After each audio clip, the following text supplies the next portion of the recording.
তিনিখন বেলেগ বেলেগ নাটক সকলে চালে ৰাইজে বজালীবাসী ক'লে যে কোহিনুৰত এইবাৰ চাৰ্কাছ হোৱা নাই নাটক হৈছে এই বিষয়ে কি ক'ব গতিকে তিনিখন ভিন্নধৰ্মী নাট ভিন্ন সমাজৰ প্ৰত্যেক স্তৰৰ মানুহে চাব পৰাকৈ আৰু সমাজলৈ বাৰ্তা প্ৰেৰণ কৰিব পৰাকৈ গতিকে মৌলিক সামাজিক আৰু অকমান ব্যতিক্ৰমী ধৰণেৰে চিন্তা চৰ্চা কৰি তিনিখন ভিন্ন নাট ৰাইজৰ মাজলৈ আগবঢ়াই দিয়া হয়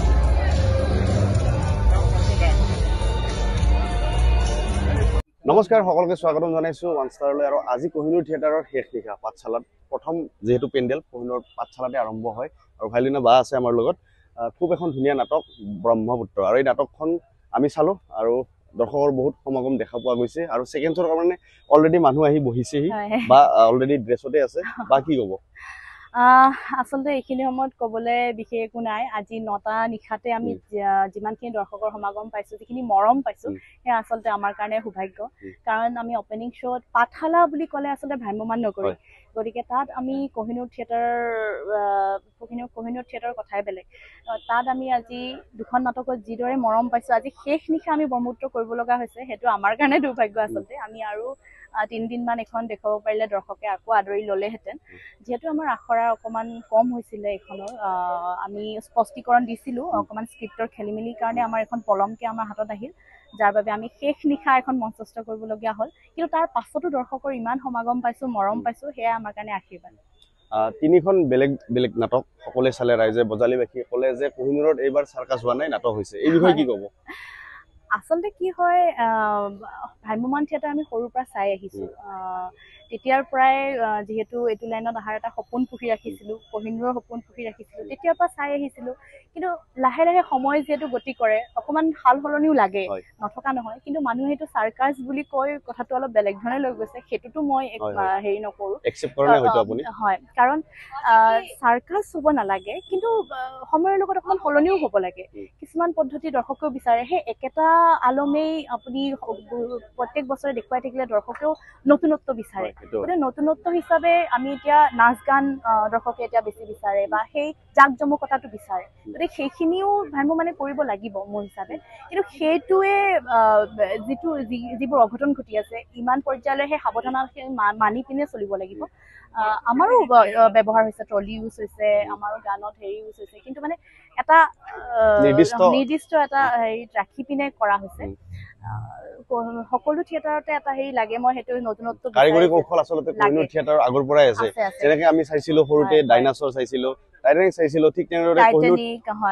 কাৰিকৰী ক্ষেত্ৰত যদি ক'ব লাগে কোহিনুৰ ফাৰ্ষ্ট প্ৰথম গতিকে এইবাৰো তাৰ ব্যতিক্ৰম মানে আছে কিন্তু এইবোৰ দুৰ্ঘটনাৰ কাৰণে সাৱধানতা অৱলম্বন কৰি কিছুতো নতুনত্ব ৰাখিবই লাগিব মোৰ হিচাপত কি ক'ব যেহেতু বজালীত প্ৰথমবাৰৰ বাবে আপুনি হয়তো আহিছে নাট কৰিবলৈ কোহিনুৰ থিয়েটাৰত অকণমান কৈ দিব পাঠশালাৰ বিষয়ে আচলতে মই পাঠশালাত মোৰ প্ৰথম বছৰ আশীৰ্বাদৰ পাছতে মই উদয়ন থিয়েটাৰ উদয়নত আছিলো সেই বছৰেই মই পাঠশালাৰ মৰম পাইছো সেই বছৰতে মই পাঠশালাখন মই নিজৰ কৰি লৈছো আচলতে আৰু পাঠশালাত ভ্ৰাম্যমানৰ পৰিৱেশটো খুবেই বেলেগ আৰু সেই পৰিৱেশটো মই তেতিয়াই ল'ব পাৰিছো আৰু এতিয়া এই বছৰ আকৌ কোহিনুৰত থকাৰ লগে লগে আকৌ বেলেগ এটা পৰিৱেশ পাইছো গতিকে থিয়েটাৰৰ এই নাটকৰ প্ৰতি দৰ্শকৰ যিটো হেঁপাহ যিটো মৰম তেওঁলোক আহিবই চাবই তেওঁলোকৰ সেই হেঁপাহটো দেখি আমি আৰু উৎসাহ পাওঁ সেই উৎসাহতে আমি সুন্দৰকৈ যিমান পাৰিছো দৰ্শকক দিবলৈ চেষ্টা কৰিছো আশীৰ্বাদ কৰি যাব আৰু প্ৰথম পাঠশালাত আৰম্ভ হোৱা নলবাৰীত আৰম্ভ হোৱা মানে আমাৰ উৎসাহটো আৰু বাঢ়ি যায় আৰু সুন্দৰকৈ কৰিবলৈ আমাৰ হেঁপাহ জাগে বা আমি ধুনীয়াকৈ কৰিবলৈ আমি সাহসকণ পাওঁ সেয়াই আৰু পাঠশালাৰ বিষয়ে সেয়াই ক'ম আৰু মানে ভ্ৰাম্যমান নগৰী ভ্ৰাম্যমানৰ সেইখিনি আমি ইয়াৰ পৰাই পাওঁ ধন্যবাদ বা ইমানখিনি আমাক সময় দিয়াৰ বাবে ব্যস্ততাৰ পিছতো আমাক যে ইমানখিনি সময় দিছে ধন্যবাদ জনাই আৰু আমাৰ মাজত আছে জেৰিনা বা ভালে আছে আপুনি ভালে আছে কোহিনুৰ থিয়েটাৰে এইবাৰ তিনিখনকৈ নাটক সুন্দৰকৈ কৰিছে মানুহে কোৱা মতে চাৰ্কাছ কৰা নাই তেওঁলোকে নাটক কৰিছে বহুত দৰ্শক চাবলৈ আহিছে আৰু এতিয়া সেকেন্ড শোৰ কাৰণে বহি আছে যেহেতু আজি বজালীত মানে পাঠশালাত লাষ্ট নিশা এই বিষয়ে অকণমান কৈ দিব 49 সংখ্যক নাট্যবৰ্ষ ঐতিহ্যমণ্ডিত কোহিনুৰ থিয়েটাৰৰ আৰু এই বৰ্ষত কোহিনুৰ থিয়েটাৰে মানে আমি তিনিখন ভিন্নধৰ্মী নাট মঞ্চস্থ কৰিছো প্ৰথমে মৃদুল চুতীয়া ছাৰৰ ৰচনা পৰিচালনাৰে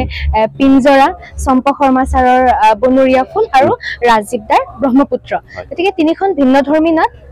ভিন্ন সমাজৰ প্ৰত্যেক স্তৰৰ মানুহে চাব পৰাকৈ আৰু সমাজলৈ বাৰ্তা প্ৰেৰণ কৰিব পৰাকৈ গতিকে মৌলিক সামাজিক আৰু অকমান ব্যতিক্ৰমী ধৰণেৰে চিন্তা চৰ্চা কৰি তিনিখন ভিন্ন নাট ৰাইজৰ মাজলৈ আগবঢ়াই দিয়া হৈছে ভাল লাগিছে আপোনাৰ নাটক যিখন ব্ৰহ্মপুত্ৰ নাটক এইখনো চালো আৰু যিখন ফাৰ্ষ্ট নাটক আছিল সেইখনো চাইছিলো মই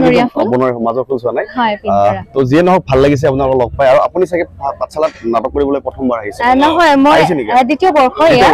ৰাজমুকুটত যোৱাবাৰ আৰু এইবাৰ পাঠশালাত গতিকে পাঠশালাখন এতিয়া নিজৰ নিচিনা ঘৰৰ নিচিনা কেনেকুৱা পাইছে পাঠশালাত থাকি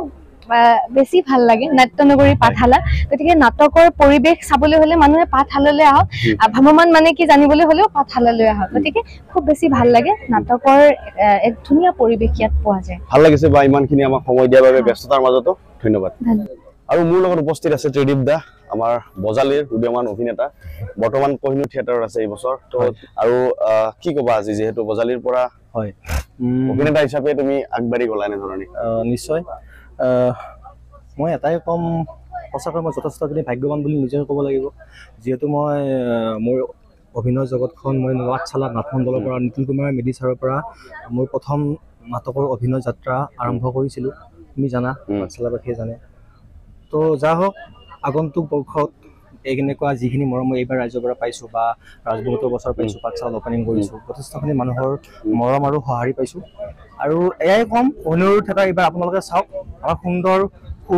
সুন্দৰ খুব সুকীয়া নাটক দেখিবলৈ পাব তিনিখন নাটক খুব সুন্দৰ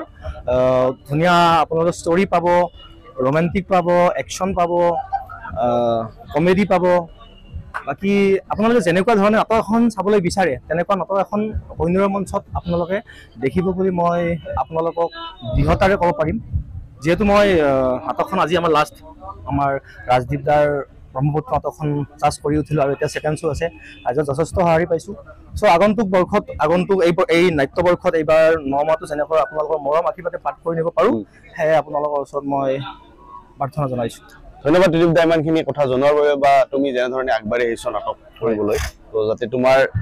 যেতিয়ালৈকে তুমি কৰিব পাৰা শৰীৰ যেতিয়ালৈকে ভালে থাকে তুমি কৰি থাকা আমি শৰীৰৰ ওচৰত প্ৰাৰ্থনা জনাইছোঁ সেইটোৱে পাঠশালাবাসী বুলি নহয় সমূহ অসমবাসী ৰাইজৰ মই আন্তৰিকতা আৰু মৰম বিচাৰিছোঁ আহক নাটকেইখন চাওক আৰু ভাল পাব বুলি মই মোৰ মনৰ পৰা ক'ব পাৰিম আপোনালোক ধন্যবাদ